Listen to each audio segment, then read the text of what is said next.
So have you ever heard of a menhaden fish? Well, chances are you know what they are, but not that name. You may know them as bunker fish, among other things.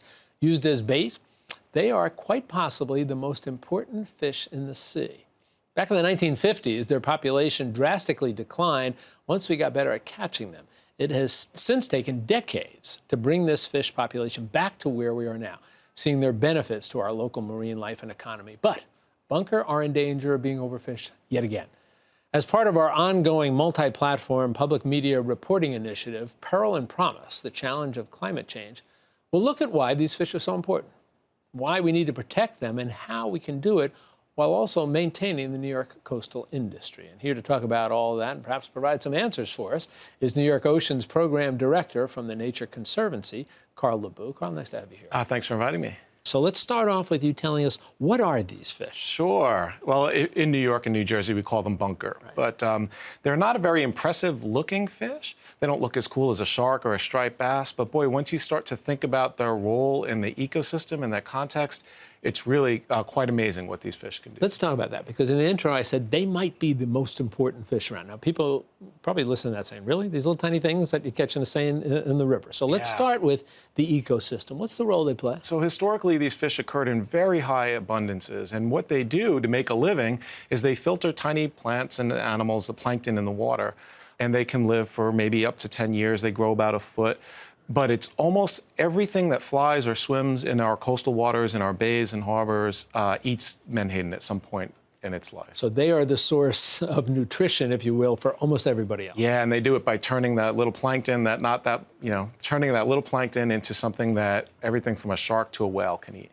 Now, I also talked about the economy. What role do they play in our economy?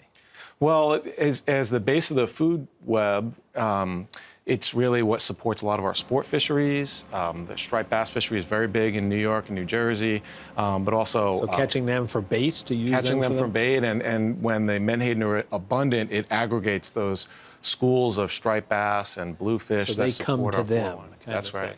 So I assume then that they're commercial fishermen that are relying upon this as a source of their income also? Yeah, it turns out that this little fish that people don't eat is the largest fishery in the U.S. Atlantic waters. Really?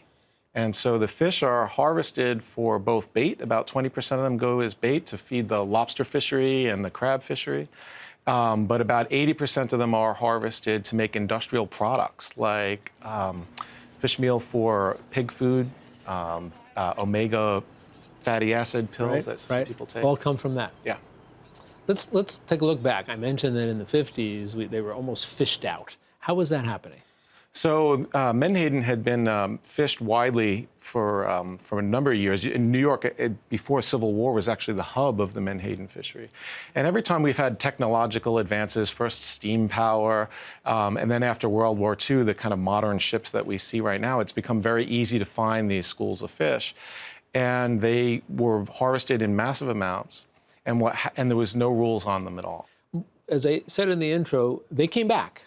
How did they come back, and why are they being threatened now? So back in the 90s, a lot of fishermen, particularly in the Chesapeake Bay, started to ring the alarm bells and had built partnerships with scientists and environmental groups to really highlight the fact that these fish were disappearing, and they were starting to see effects of the striped bass. So it took another decade, but in 2012, the first coast-wide cap on the amount that could be harvested in the Atlantic was put in place, and the results have been fairly remarkable, with a recovery of things that we didn't even expect to see here in New York. So what's happening now to jeopardize it? So right now, some of those protections have been rolled back. The quota has been increased by three separate times, and what is feared is that the way the catch limits are set right now still do not include the role that menhaden play in the food web. And so we put a value on what we catch, but we don't put a value on what's left in the water. Right. So we're looking at how they help us to catch things, but we're not looking at how they help everything else to exist. Including the economic benefit of leaving them in the water to support our striped bass fishery, other fisheries, and what's been an amazing resurgence in whales and whale watching right here out of New York City. Yes. What should we be doing, and what can we do?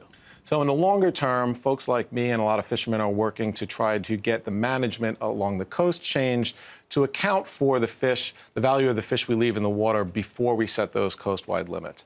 In the shorter term, what we need to happen in New York specifically is for the governor and the New York State Legislature to prevent the industrial scale purse seine vessels, which use spotter planes to locate fish and can harvest millions at a time. Yeah, this is not just the one guy going out there with a seining net. Right, right. These are big. They use 2 boats to encircle entire schools of fish located by airplanes to keep them out of New York State waters. And that not only protects our sport fisheries, our whales, but it also helps our local baymen who use much smaller gear to catch the bait that they use to sell. Carl, it's a fascinating look at an issue that is important to all of us and probably very few of us knew even existed. Well, I count myself in that list who grew up on the beach, but it's important, and hopefully we're going to take the right steps here to protect them. But thanks for coming in and Thank you very much for having me. You be well.